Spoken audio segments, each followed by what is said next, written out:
Hey you and welcome to this video where I will help you out how to get the API key on Pocket option.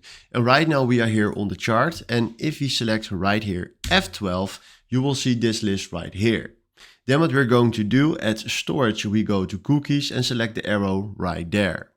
Then from now we select right here Pocket option, and now what we're going to do is we search for the SSID. Now we can filter it right here by clicking on SSID, and there's nothing, if you can see. So we need to do something on the website. So let's go right here to this, and now we search for it again, SSID, and now we find it right here. So now if you click right here on the SSID, you will find right here your code that you need. So this is exactly how this works, and now you can use this for your GitHub or whatever you want, but this is the place where you can find the API key. So hopefully this was exactly the video where I was looking for. Thanks for watching and have a wonderful day. Ciao.